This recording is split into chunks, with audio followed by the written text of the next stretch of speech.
Hello students, welcome to Genius Mentors. बच्चों, हम पढ़ रहे हैं क्लास 9 साइंस और क्लास 9 साइंस में बायोलॉजी सेक्शन में आप चैप्टर आपका हो रहा है cell the fundamental unit of life. यानी कि सेल क्या होता है, सेल को हम स्ट्रक्चरल फंक्शनल यूनिट ऑफ क्यों बोलते हैं लाइफ की, ये ऑलरेडी हम सब पढ़ चुके हैं। लास्ट लेक्चर में हमने क्या किया था बच्चों, एक बार उसे फटाफट देखें। लास्ट लेक्चर में हमने किया था बच्चों, लास्ट लेक्चर में हमने पढ़ा था डिफ्यूजन क्या होता है, या अब तक हम ये पढ़ रहे थे डिफ्यूजन क्या होता है, ऑस्मोसिस क्या है,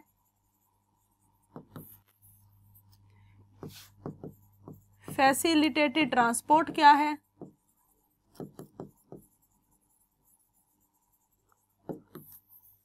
और एक्टिव ट्रांसपोर्ट क्या है।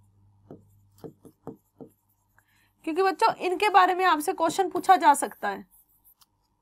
ये चार चीजें हैं बच्चों, diffusion, osmosis, facilitated transport and active transport. सबसे पहले डिफ्यूजन में सॉलिड, लिक्विड, गैस, तीनों में ये जाते हैं फ्रॉम हायर कंसंट्रेशन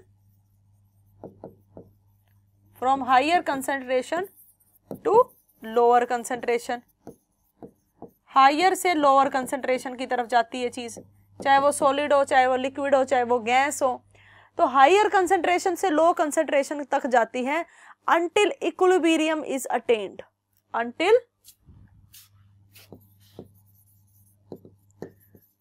इक्विलिब्रियम यानी कि बराबरी होना, इज अटेन्ड। तो जब तक की बराबरी नहीं हो जाती तब तक हाई कंसंट्रेशन से लो कंसंट्रेशन की तरफ मूवमेंट होती है सॉलिड, लिक्विड, गैस की। ऑस्मोसिस क्या होता है, ऑस्मोसिस के बारे में अगर हम जाने तो ऑस्मोसिस में प्यारे बच्चों सिर्फ लिक्विड में ही ऑस्मोसिस होती है, सिर्फ लिक्विड ही ऑस्मोसिस करते हैं। यहां पर भी चीजें कहां जाती हैं, हायर कंसंट्रेशन में। कंसंट्रेशन बच्चों शॉर्ट में मैंने लिखा है COC डॉट, मतलब concentration. Higher concentration to lower concentration ही जाती है, but through semi permeable membrane, जो कि सेल मेम्ब्रेन होती है, थ्रू सेमी परमिएबल मेम्ब्रेन, जिसमें से सिलेक्टिव चीजें ही जाएं।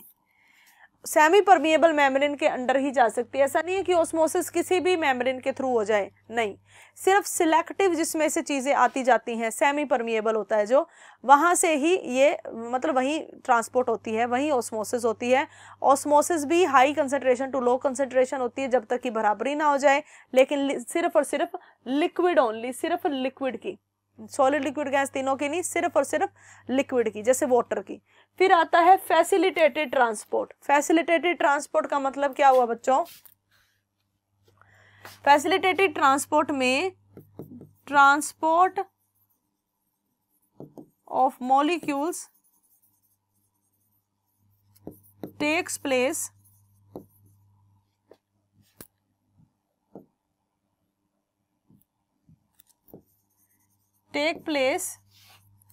with the help of carrier proteins। यहां पे क्या होता है बच्चों, और लेकिन कंसंट्रेशन यही है, हाई टू लो।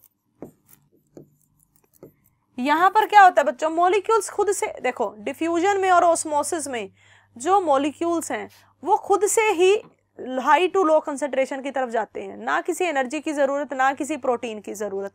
लेकिन फैसिलिटेटेड ट्रांसपोर्ट में क्या होता है, molecules high concentration to low concentration की तरफ तो जाते ही हैं, लेकिन खुद से नहीं जा पाते, ठीक है। तो उन्हें किसी ना किसी प्रोटीन की जरूरत होती है, कैरियर प्रोटीन की जरूरत होती है, जिन्हें हम परमिएजेस भी बोल रहे हैं, क्योंकि हमने लास्ट लेक्चर में पढ़ा था, इन्हें परमिएजेस भी बोलते हैं, ट्रांसपोर्ट प्रोटीन भी बोलते हैं, कैरियर प्रोटीन भी बोलते हैं। तो प्रोटीन उन्हें खुद छोड़कर आता है सेल मेम्ब्रेन के अंदर, ठीक है, बिना कैरियर प्रोटीन के ये नहीं जा सकते। तो जो मॉलिक्यूल्स खुद से, ना डिफ्यूजन से, ना ऑस्मोसिस से, खुद से ये नहीं जा पाते, तो कैरियर प्रोटीन जिन्हें हम परमिएजेस बोलते हैं वो इन्हें खुद छोड़ कर आते हैं अंदर सेल मेम्ब्रेन के। इस डिफ्यूजन को फैसिलिटेटेड ट्रांसपोर्ट बोलते हैं। इसको फैसिलिटेटेड ट्रांसपोर्ट भी बोल सकते हैं और फैसिलिटेटेड डिफ्यूजन भी बोल सकते हैं। ठीक है, तो यहाँ पर कैरियर प्रोटीन की मदद से चीज़ें ट्रांसपोर्ट होती हैं। ठीक है ना, कैरियर प्रोटीन याद रखना। देन बात आती है एक्टिव ट्रांसपोर्ट की। तो पहली बात एक्टिव ट्रांसपोर्ट की जो याद रखने की है वो ये है बच्चों कि यहाँ पर लो कंसंट्रेशन टू, यहाँ पर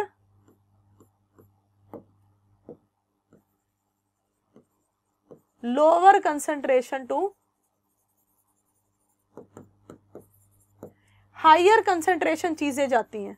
उल्टा पहली तीन में क्या है बच्चों, पहली तीन मतलब डिफ्यूजन, ऑस्मोसिस और फैसिलिटेटेड ट्रांसपोर्ट। इन तीनों में जो चीजें हैं, जो मॉलिक्यूल्स हैं, वो हाई टू लो कंसंट्रेशन की तरफ जाती हैं। लेकिन सिर्फ और सिर्फ एक्टिव ट्रांसपोर्ट में क्या होता है, low concentration to high concentration चीजें जाती हैं। पहली बात तो ये याद रखने की है। फिर दूसरी ये याद रखने की है कि यहाँ पर कैरियर प्रोटीन का भी इस्तेमाल होता है और एनर्जी का भी इस्तेमाल होता है। एनर्जी का इन द फॉर्म ऑफ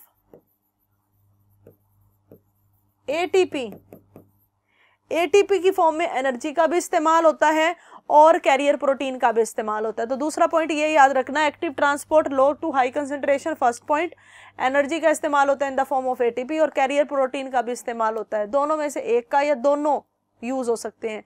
ठीक है, तो एक्टिव ट्रांसपोर्ट हो गया। ये सारे हैं तरीके कि सब्सटेंसेस सेल मेम्ब्रेन के अक्रॉस कैसे जा सकते हैं, जिसमें आप डिफ्यूजन, ऑस्मोसिस, फैसिलिटेटेड ट्रांसपोर्ट और एक्टिव ट्रांसपोर्ट, ये चारों को अच्छे से पढ़ चुके हो प्रीवियस लेक्चर में। बट आपको इस तरह से कंपैरिजन में भी इसको समझना ज़रूरी है, इसीलिए अभी आपको ऐसे करवाया ताकि आपको क्लियर कट पता चल जाए कि किस में किसके साथ डिफरेंस है। ठीक है, अब हम पढ़ते हैं बच्चों cell wall topic. Cell membrane topic हमारा ऑलरेडी सारा का सारा हो गया है। सेल मेम्ब्रेन हर एक लिविंग ऑर्गेनिज्म में प्रेजेंट होती है उसके सेल में। अब सेकंड जो कंटेंट है सेल का वो होता है सेल वॉल।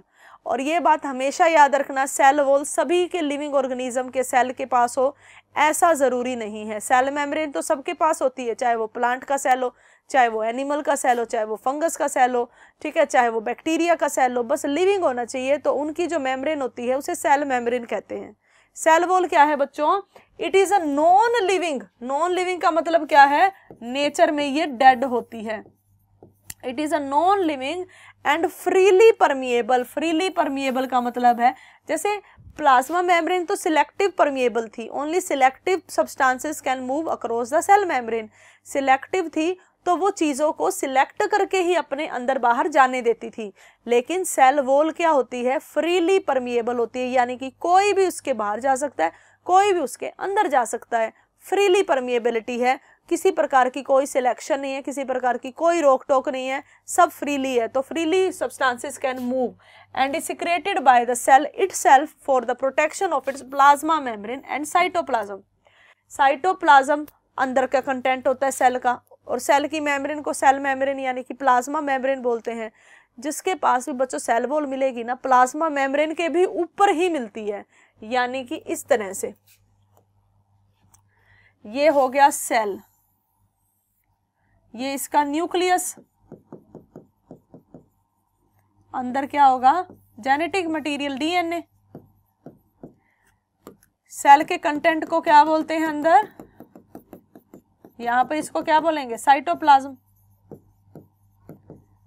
सेल की मेम्ब्रेन को क्या बोलते हैं, प्लाज्मा मेम्ब्रेन। यहां तक तो याद हो गया होगा बच्चों। सेल की मेम्ब्रेन जो है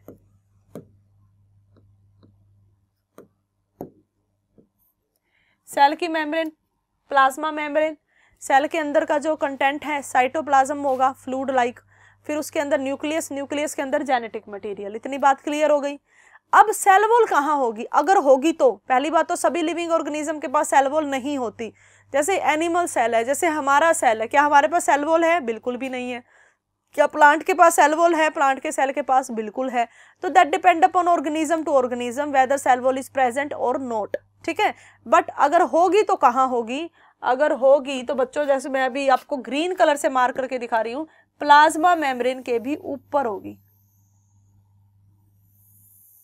किसके ऊपर होगी? प्लाज्मा मेम्ब्रेन के भी ऊपर होगी सेल वॉल।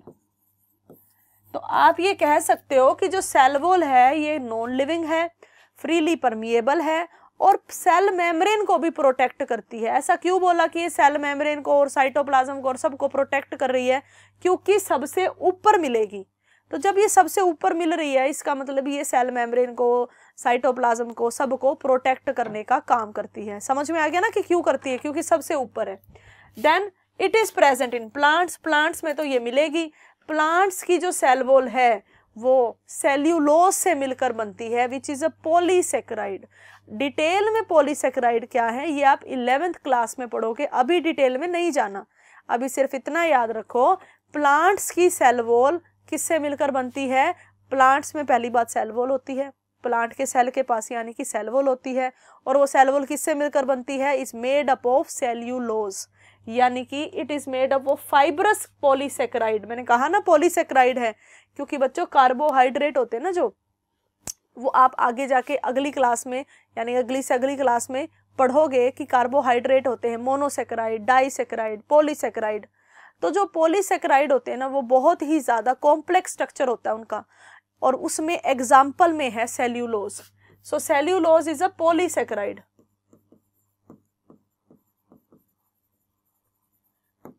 तो सेल्यूलोज से मिलकर बनी होती है। प्लांट की सेल वॉल किससे मिलकर बनी होती है? पॉलीसेकेराइड है एक, जिसका नाम है सेल्यूलोज। प्लांट की सेल में क्या होता है बच्चों? बहुत सारे फाइबर्स होते हैं, वो फाइबर मिल मिल के सेल्यूलोज बनाते हैं, और फिर सेल्यूलोज काफी टफ होता है। ठीक है, यानी कि प्लांट की सेल वॉल किससे मिलकर बनती है? सेल्यूलोज के फाइबर से, जिन्हें हम माइक्रोफाइब्रिल्स बोलते हैं, और वो मिल मिल कर क्या है? सेल्यूलोज बनाते हैं। यानी कि आप ऐसे समझो, सेल्यूलोज की जो फाइब्रल्स हैं, धागे हैं, उनसे सेल्यूलोज बनता है, और सेल्यूलोज से मिल मिलकर सेल वॉल बनती है। सेल्यूलोज के फाइब्रल्स हैं, धागे हैं, थ्रेड लाइक स्ट्रक्चर्स हैं, उनसे मिल मिलकर सेल्यूलोज बनता है, और सेल्यूलोज से मिलकर सेल वॉल बनती है। ठीक है, तो कहने का मतलब है प्लांट की सेल वॉल, किसकी हम बात कर रहे हैं? प्लांट की सेल वॉल किससे मिलकर बनती है? सेल्यूलोज से। ठीक है, क्लियर हो गया। Then each microfiber is made up of thousands of cellulose molecule bound together by pectin and hemicellulose। Pectin और हेमीसेल्यूलोज बच्चों इस तरह के कंपाउंड है, ये भी आप क्लास 11th में पढ़ोगे। तो सेल्यूलोज जो है, सेल्यूलोज इस तरह से समझो बच्चों, रुको,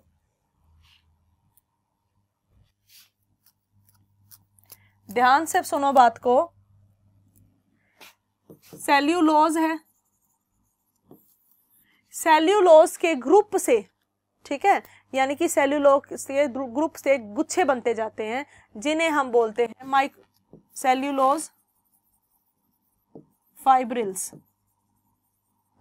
और उनसे बनता है सेल वॉल। जो मैंने पहले लिखा है उसकी जगह आपने ये याद रखना है कि सेल्यूलोज है, उनके गुच्छों से सेल्यूलोज के फाइबर्स बनते हैं, और उनसे सेल वॉल बनती है।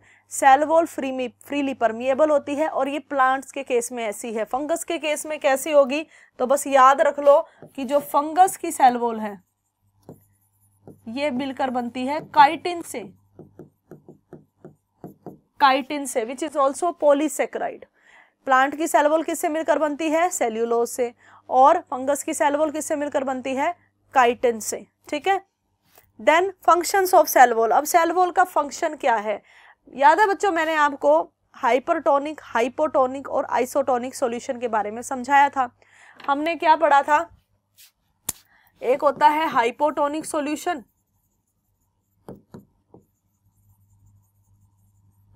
एक होता है हाइपरटोनिक सॉल्यूशन, और एक होता है आइसोटोनिक सॉल्यूशन।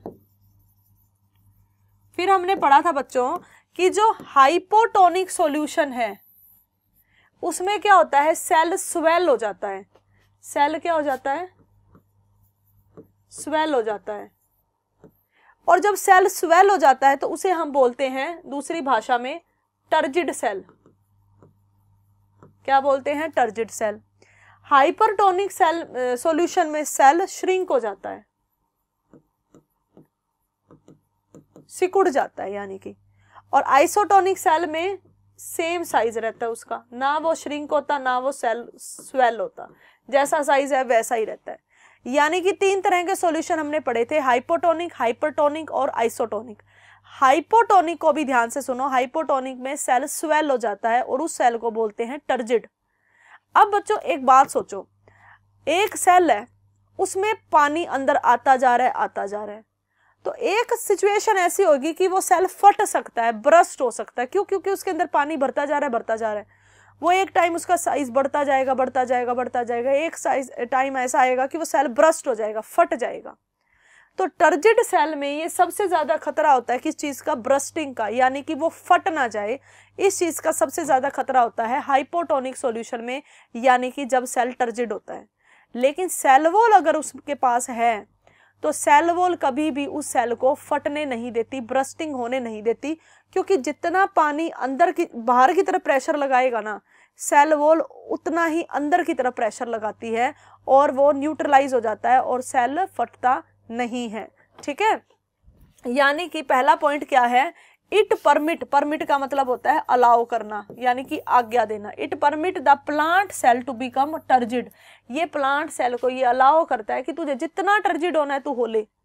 ठीक है, फटने मैं भी नहीं दूंगा।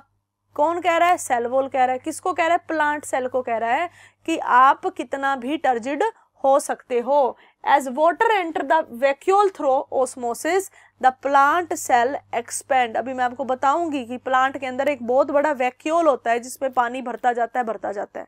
तो जैसे जैसे वैक्यूल में पानी भरता जाता है, क्योंकि हाइपोटोनिक सॉल्यूशन में तो पानी भरेगा, जितना ज्यादा वैक्यूल में पानी भरता जाएगा सेल का साइज उतना ज्यादा एक्सपेंड होता जाता है, यानी कि बढ़ता जाता है। क्या जाता है? बड़ा होता रहता है। ठीक है, वैक्यूल के अंदर पानी एंटर कर रहा है, सेल का साइज बढ़ता जा रहा है। अब सेल का साइज जब बढ़ता जा रहा है तो फटने के चांसेस बढ़ जाएंगे, लेकिन the cell wall has to be strong enough. Cell wall इतनी ज्यादा स्ट्रॉन्ग होती है, वो रेसिस्ट करती है, यानी कि वो जो बढ़ बढ़कर बाहर की तरफ प्रेशर लग रहा है ना, उसका परहेज करती है, उसके ऊपर और ज्यादा हावी हो जाती है सेल वॉल, और वो सेल को फटने नहीं देती और अलाउ करती है कि सेल टर्जिड रहे, यानी कि बड़ा होता रहे लेकिन फटे नहीं। समझ में आया कुछ? कि एक जो प्लांट सेल है उसके अंदर वैक्यूल में, उसके अंदर जो वैक्यूल होता है उसके अंदर वाटर एंटर होता जा रहा है हाइपोटोनिक सॉल्यूशन में, और वो और ज्यादा एक्सपेंड होता जा रहा है, फिर भी वो नहीं फटता। क्यों नहीं फटता? With the help of cell wall, because cell wall उसे इतनी ज्यादा सेल वॉल स्ट्रॉन्ग होती है कि वो उतना ही फोर्स, जितना बाहर की तरफ फटने की तरफ बाहर लगेगा फोर्स, उतना ही अंदर लगा देती है, और सेल वॉल उस टर्जिड सेल को फटने नहीं देती। इसीलिए पहला फंक्शन आपको यही याद करना है। It provide mechanical strength to support the cell. Even ये सेल को मैकेनिकल सपोर्ट देती है, जैसे उसको फटने नहीं दिया, उसको डिस्ट्रॉय नहीं होने दिया, क्योंकि मैकेनिकल सपोर्ट देना सेल वॉल का काम होता है। ठीक है, it is freely permeable, freely permeable की कुछ भी सेल वॉल के अंदर आ सकता है, सेल वॉल से जा सकता है।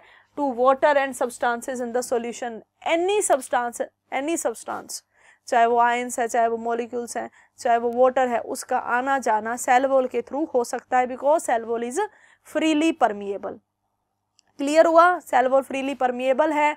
सेल वॉल जो है सेल को, प्लांट सेल को टर्जिड रहने देती है, उसे फटने नहीं देती है। ठीक है, और साथ ही साथ क्या याद रखना है? मैकेनिकल स्ट्रेंथ देती है सेल्स को, जिसके पास आपको सेल वॉल मिलेगी। क्या प्लांट सेल के पास सेल वॉल है? प्लांट सेल, देखो सेल वॉल कहाँ कहाँ आपको मिलेगी?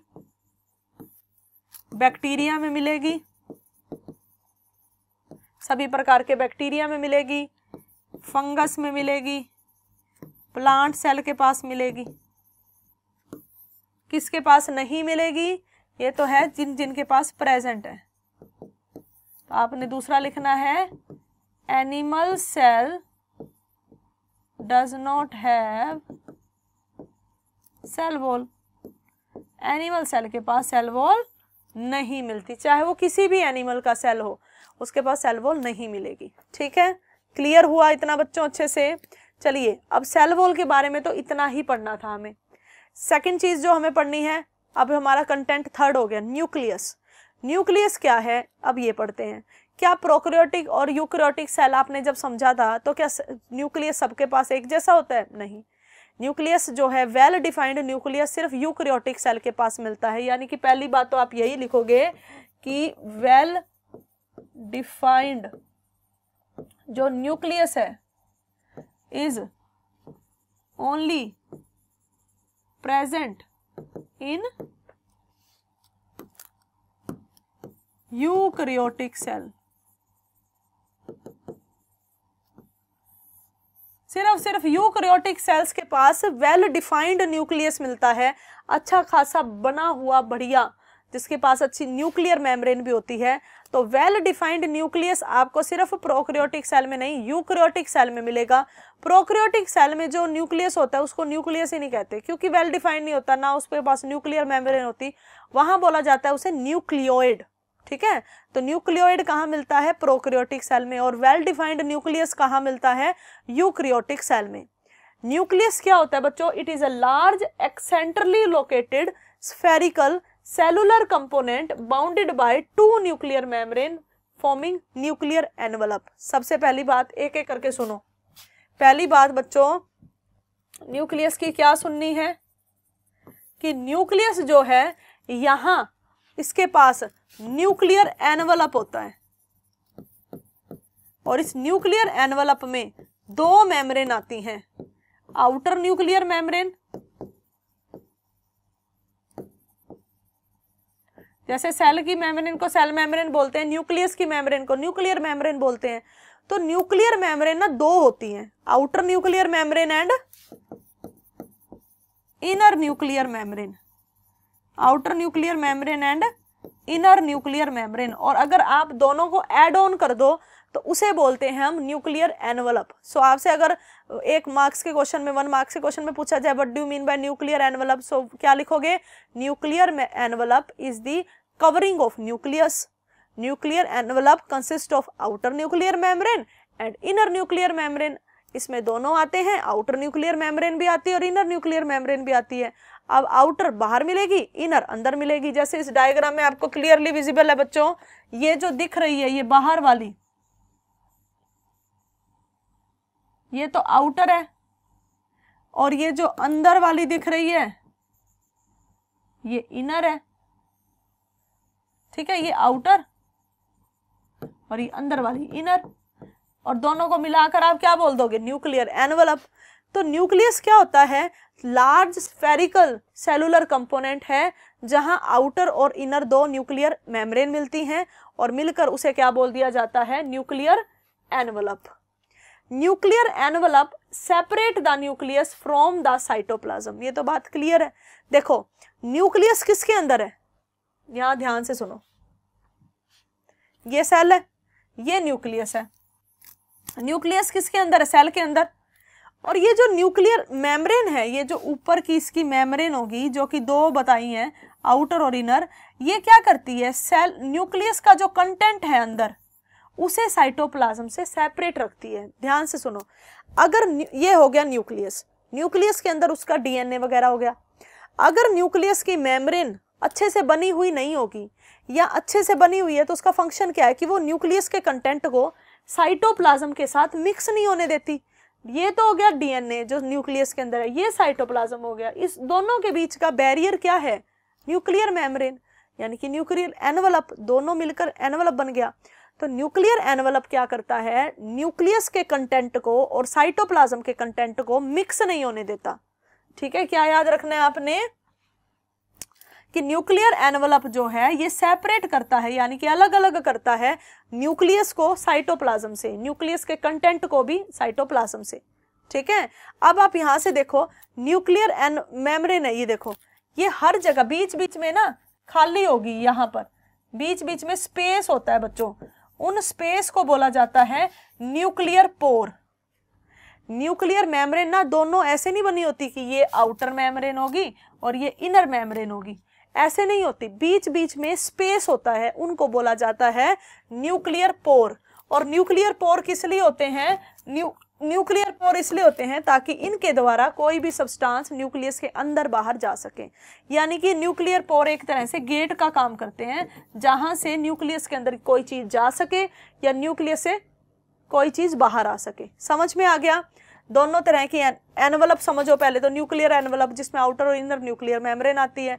न्यूक्लियर पोर क्या होते हैं? बीच बीच में होल होते हैं जो कि गेट का काम करते हैं, जिसमें से कोई भी चीज न्यूक्लियस के अंदर जा सकती है और बाहर जा सकती है। ठीक है, तो इसको आप कैसे याद करोगे? The nuclear envelope contain many pores, बहुत सारे पोर होते हैं और जिनके अंदर क्या होता है, उन पोर से ही चीजें आना जाना करती हैं। यानी कि न्यूक्लियोपोर, उसको आप न्यूक्लियोपोर कहते हो। अलाउ ट्रांसफर ऑफ मटेरियल, कोई भी मटेरियल है उसका ट्रांसफर होना किससे, किस किस के बीच? Nucleoplasm and cytoplasm. अब बच्चों ये न्यूक्लियोप्लाज्म क्या है? जैसे सेल के कंटेंट को अंदर वाले को हम साइटोप्लाज्म कहते हैं, न्यूक्लियस के अंदर का जो साइटोप्लाज्म है उसी को न्यूक्लियोप्लाज्म कहते हैं। न्यूक्लियोप्लाज्म क्या है? जिसके अंदर डीएनए मिलेगा। ठीक है, समझ में आ गया ना? लिक्विड सब्सटेंस जो प्रेजेंट है किसके अंदर? न्यूक्लियस के अंदर, न्यूक्लियोप्लाज्म कहलाता है। जैसे liquid substance inside the cell is known as cytoplasm. Liquid material जो भी है inside the nucleus is known as nucleoplasm. ठीक है, दो न्यूक्लियर स्ट्रक्चर जो है न्यूक्लियस के अंदर होते हैं, न्यूक्लियोलस एंड क्रोमेटिन। ठीक है, यानी कि बच्चों यहाँ ध्यान से देखो आगे की बात क्या है। अब इसके अंदर का जो कंटेंट है ये पूरा अंदर का, इसको बोलते हैं न्यूक्लियोप्लाज्म। क्या बोलते हैं? न्यूक्लियोप्लाज्म। और न्यूक्लियोप्लाज्म में दो चीजें आपको देखने को मिल रही हैं, एक तो है क्रोमेटिन और एक न्यूक्लियोलस। अब आपको ये कहाँ कहाँ है? ये जो आपको धागे जैसा स्ट्रक्चर देखने को मिल रहा है, देखो इस तरह से, इस तरह से ये धागे जैसा स्ट्रक्चर देखने को मिल रहा है, ये तो है बच्चों क्रोमेटिन। क्या है? क्रोमेटिन। ठीक है, और क्रोमेटिन क्या है, इसके क्या फंक्शन है, ये हम आगे पढ़ेंगे। और जो दूसरा न्यूक्लियोलस वो है यहां पर, ये रहा, ये क्या है? न्यूक्लियोलस। इसका फंक्शन भी हम कल पढ़ेंगे। तो ये पूरा का पूरा स्ट्रक्चर न्यूक्लियस का है। आई होप आपको ये अच्छे से समझ में आया होगा बच्चों। इसको डिटेल में कि न्यूक्लियोलस क्या है, क्रोमेटिन क्या है, ये हम करेंगे हमारी नेक्स्ट क्लास में। तब तक के लिए आपने यहाँ तक अच्छे से रिवाइज कर लेना है और मिलते हैं हमारी नेक्स्ट क्लास में बच्चों। वीडियो आप शेयर ज़रूर करें अपने दोस्तों के साथ, चैनल को ज़रूर सब्सक्राइब करें। मिलते हैं नेक्स्ट क्लास में। Thank you so much.